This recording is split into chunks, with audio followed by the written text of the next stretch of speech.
In Nigeria politics, there is a rule that never fails. Celebration does not equal acceptance, and appointment does not equal influence. Recently, Nigerians watched a video that was clearly designed to send a message. Seyi Tinubu presenting Obi Cubana with a letter of recognition and appointment as regional director for the southeast of the City Boy movement. Voices rose, an anthem followed. On your mandate we shall stand. Obina, I want to first of all say thank you very much for your support and to Nigeria and to youth and young people in Nigeria, especially in the southern region and the whole country as a whole. On behalf of the City Boy movement, we want to present your recognition letter and appointment letter as the regional director of the Southeast for City Boy. And on behalf of City Boy, I want to say congratulations and thank you very much. On your mandate we shall stand. On your mandate, on your mandate, on your mandate we shall stand. We shall stand. On your mandate we shall stand. On your mandate we shall stand. On your mandate, on your mandate, on your mandate we shall stand. It was loud, it was emotional, it was symbolic. But once the singing stopped, another sound grew louder. Questions. Because the Southeast does not respond to politics emotionally, it responds historically. Let's go back to 2023. Obi Cubana's younger brother contested an election in Anambra State. P2B was not even part of that election. Yet, the political wave associated with P2B and the Labour Party swept through Anambra like a wildfire, and Obi Cubana's family lost decisively. That moment mattered because it revealed a truth many elites prefer to ignore. Political influence in the Southeast is not inherited, rented, or transferred by surname. If popularity alone won elections, 2023 would have looked different. If wealth automatically translated votes, Anambra would have flipped, but it didn't. So when people hear regional director, Southeast, the first question is simple. What votes are attached to this title? Then comes the harder part. Namely, Igbo-dominated markets in Lagos were demolished. Some were burnt. Shops were destroyed. Livelihood vanished. This was not abstract politics. This was survival.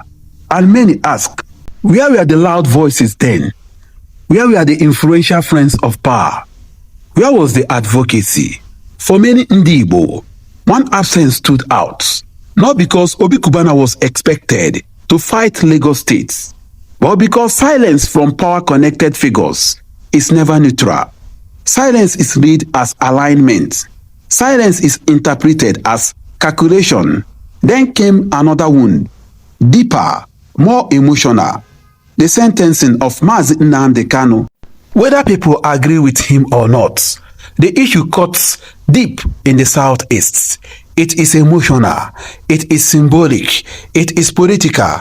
Again, many prominent voices spoke. Some carefully, some boldly. But again, some voices were missing. This pattern is what fuels today's anger. Not envy, not hatred, distrust. When an APC-aligned movement suddenly presents an appointment, people do not clap first. They remember first. They ask uncomfortable questions. Where was this commitment when Igbo businesses were under attack? Where was this solidarity when it carried no reward?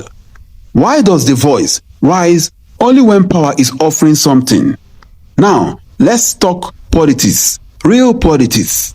Nigeria has long memory of what happens when business elites openly shoot sides.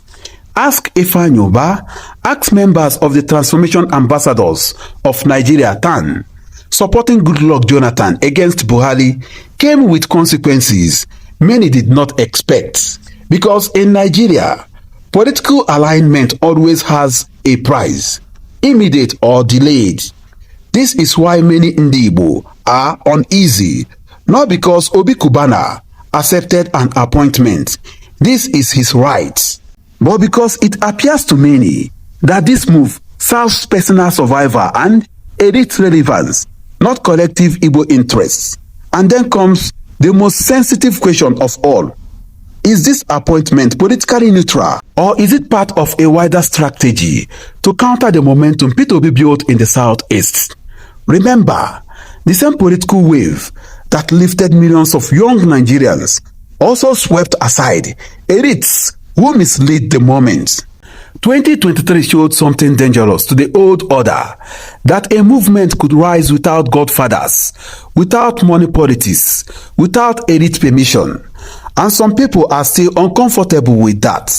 So people ask, not as accusation, but as analysis, is the alignment about governance or about weakening a political force that emballasts the establishment?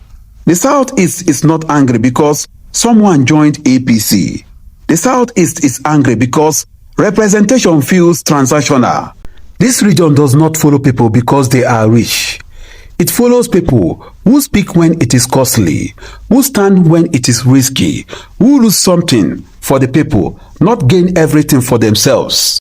And that is the real issue here. Because in Igbo political culture, silence during pain cancels applause during celebration. You can sing anthems, you can wave letters, you can hold titles, but memory is stronger than music. So the question Nigerians must debate is not whether Obi Cubana was appointed. The real question is this about the Southeast or about staying relevant to power at all costs? Because one thing history has taught Igbo is simple.